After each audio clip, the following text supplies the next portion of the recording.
Now, as you know, Islamist governments have formed in Egypt. They have now dismissed the last vestiges of the United States influence vis-a-vis the military. How can you be asked to negotiate with people who refuse to lay down their weapons and stop trying to kill your children? When Dr. Frager first came to me, we started discussing what the problem of settlement was. I kind of looked at him with a blank stare, because I said, well, Israel's a state of laws, right? Yes. And everyone's supposed to follow the law, yes? And nobody discriminates because the law doesn't allow you to do that, yes? So why can't anybody buy a house anywhere they want? It's a very simple concept. In the United States, could you tell an African American, no, you can't live there, whites live there? Absolutely not. Could you tell a Jew you couldn't live there, there's too many Catholics in America? Absolutely not. This is my first time in Israel. Been all around, have seen the wall and the caverns behind it.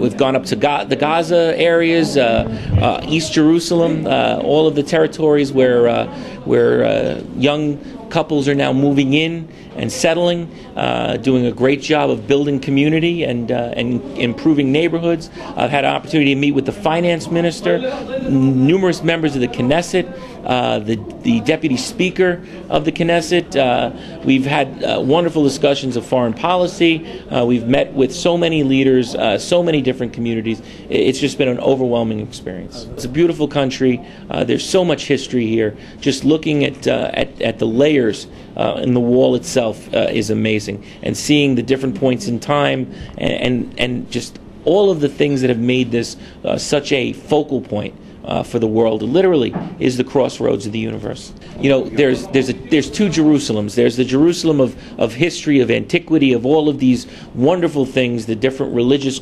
shrines, whether we're talking about the Holy Sepulchre or the wall, it's the Western Wall. All of those beautiful things are here, but by the same token, there's the reality of the daily grind that Jerusalem has to go through to protect itself, the constant threat of mortar and rocket attacks that are faced along the borderlands, along the Green Line. You know, it's a stark contrast.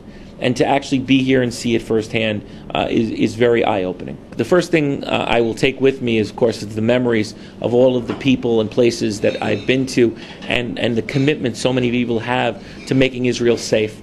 But the other thing that I will take back with me is a notion to impress on my colleagues in government just how important it is that we stand with Israel, that we don't lose sight of the fact that they need us to be with them to get through this very difficult period. The Arab Spring has turned into a nightmare in Egypt, where an Islamist government is coming into power. And Syria is a complete mess. And of course, Iran is on the brink of nuclear weapons. When our country was faced with the Cuban Missile Crisis, a president said we were willing to go to war to prevent missiles from being that close to our country. Certainly, Israel has a right to defend itself, and our president should be standing behind Israel and saying, we will be there for you, we will support you, and we will make sure that you have the full resources of your ally, the United States. So it was a wonderful experience, and I'm certainly glad to have been here, but I'm looking forward to coming back as the congressman and having a much more in-depth trip.